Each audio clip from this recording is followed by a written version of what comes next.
तहरीक load को दोबारा road updates lower Chitral से हमारे ब्यूरो चीफ शबीर अहमद की रिपोर्ट के मुताबिक हमें आप सबको ये बताते हुए खुशी महसूस हो रही है कि आवाम लोड को अपने कायदीन समेत बाकायदा तौर पर लोड को दोबारा रोड के तहरीक का आगाज कर दिया है। ये इंतहाई पुरअमन तहरीक होगा जिसमें तहजीब के तमाम दायरों को मद्देनजर रखते हुए रियासत से दहाइयों से ज़ेर अल्तवा गरम चश्मा रोड की तामीर नौ के लिए अपील की जाएगी। ये तहरीक किसी टाइम फ्रेम से कैद नहीं होगा बल्कि जब तक लोड को के तमाम वादियों में रहने वाले लोग रोड की बुनियादी सहूलत से महरूम रहेंगे तहरीक जारी रहेगी। इस सिलसिला में आज पहली मीटिंग गरम चश्मा में मुनाकिद की गई जिसमें तमाम वादियों के अवाम और अवामी नुमाइंदों ने कसीर तादाद में शिरकत की। लोगों के सामने कायदीन ने सिर्फ एक झंडा रखा जिसमें हर हाल में गरम चश्मा रोड की तामीर नौ करनी है, क्योंकि गुज़श्ता कुछ सालों से गरम चश्मा रोड के साथ जो सौतेली माह का सलूक किया जा रहा है, इसकी वजह गरम चश्मा रोड अब पैदल सफर के लिए काबिल नहीं रहा।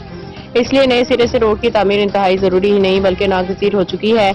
आज की तकरीब का बाकायदा आगाज तिलावत कलाम पाक से किया गया जिसकी सआदत काजी यूनुस को हासिल हो रही।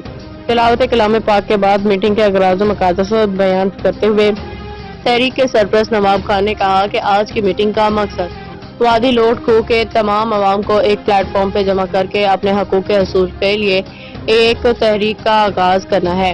इस तहरीक की जरूरत इसलिए पड़ी कि हमारी नरम खोई और शराफत को हमारी कमजोरी समझा जा रहा है और हमें बुनियादी सहूलियात से महरूम किया जा रहा है। बादिशा तकरीब के तमाम शुरका ने तहरीक लोड को दोबारा रोड के नाम से एक बाकायदा तहरीक के आगाज करते हुए इस सिलसिले में अबूरी कबीना तश्कील दिया गया। स्टेज की जिम्मेदारी संभालते हुए साबिक नाज़िम निसार शाह ने कहा कि हर तहरीक को अवामी हिमायत के साथ माली वसाइल की भी जरूरत होती है। आज यहाँ पे आए लोड को के तमाम अवाम ने यक जुबान होकर तहरीक के लिए हर किस्म की कुर्बानी देने का जो फैसला किया है वो असल में इस तहरीक की कामयाबी की बुनियाद है। हमें आपसे तवक्को रखते हैं कि आप लोगों का ये जज्बा हमारे रोड का मसला हल होने तक किसी तरह कायम रहेगा। ये हमारे बच्चों के मुस्तकबिल के लिए सबसे अहम है।